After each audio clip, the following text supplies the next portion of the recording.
Olha só, em Brasília, a CPI da Covid vai começar no Senado oficialmente nesta terça-feira. Nos bastidores, continua a guerra pelos cargos mais importantes da comissão. O dia foi de preparativos no Senado, com a instalação diária para entrevistas e também das urnas para a votação, seguindo o distanciamento recomendado. A Comissão Parlamentar de Inquérito tem como primeiro ato a eleição do presidente e do vice, e em seguida a indicação do relator. São 11 senadores titulares na CPI, sendo que 7 são oposição ao governo ou se declaram independentes. E esses parlamentares querem fazer valer a força da maioria para dominar os principais cargos da comissão. Já indicaram Omar Aziz, do Amazonas, para a presidência e Renan Calheiros, de Alagoas, para a relatoria. Ambos respondem a processos em diversas instâncias da Justiça e têm ligação com os governos locais, que também vão ser investigados. Para tentar equilibrar o jogo e manter a legitimidade para a condução dos trabalhos, o senador Eduardo Girão, do Ceará, se lançou candidato à presidência do colegiado. Existe um precedente na casa de que o autor, eu sou um dos autores do requerimento de CPI, ele seja o presidente ou o relator.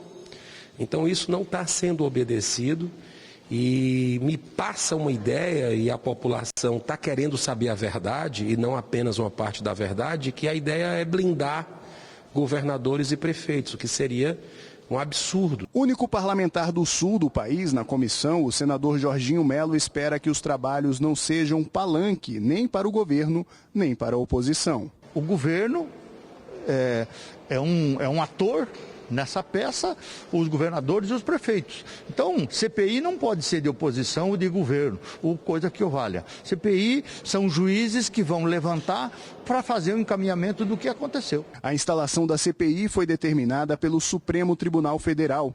Isso porque lideranças do Congresso defendiam que não era o momento adequado para a investigação.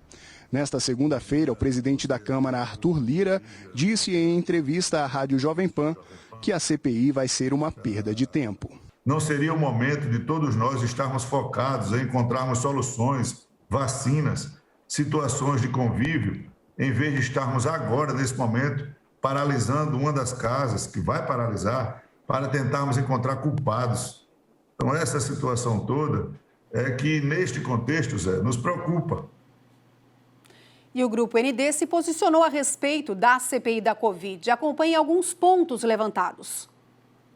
Nesta terça-feira, em Brasília, será instalada a CPI da Covid, que vai investigar a conduta do governo federal e as verbas destinadas a estados e municípios durante a pandemia. Mais uma vez, os brasileiros assistirão a um espetáculo digno de indignação.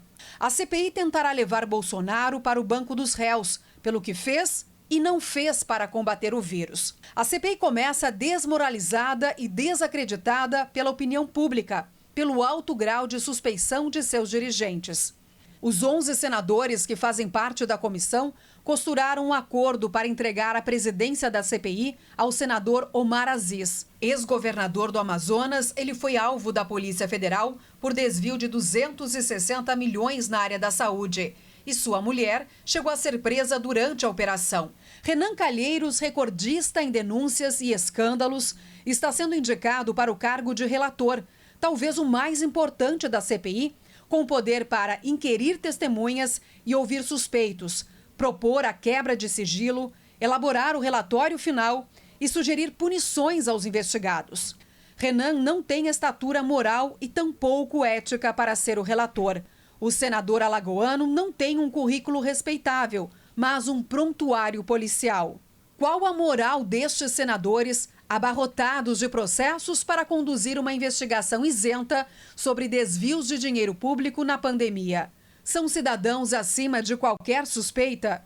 Possuem reputação ilibada? Na verdade, 1 em cada 3 senadores responde a acusações criminais e pelo menos 25 deles estão na mira da justiça. Este Senado que aí está não representa o povo brasileiro. É preciso lembrar que enquanto o vírus matava milhares e destruía nossa economia, os senhores senadores, assim como os deputados federais, nada fizeram para dividir com a população brasileira o alto custo da pandemia. Mantiveram seus privilégios, não cortaram os próprios salários, não enxugaram seus gabinetes, não reduziram verbas e despesas da instituição. Agora, como julgadores, querem achar os culpados pela crise? A prioridade dos senadores deveria ser de ajudar o país a sair da crise. Mas a CPI parece ter outro objetivo. Ao invés da CPI, os senadores deveriam fazer uma força-tarefa para desenterrar os projetos das reformas administrativa e tributária, tão importantes para o futuro do país e que estão emperrados no Congresso. A CPI não é absolutamente uma prioridade neste momento. Até que se prove em contrário, a CPI é um grande circo armado, um deboche, pois mostra a falta de sintonia entre os políticos e a sociedade.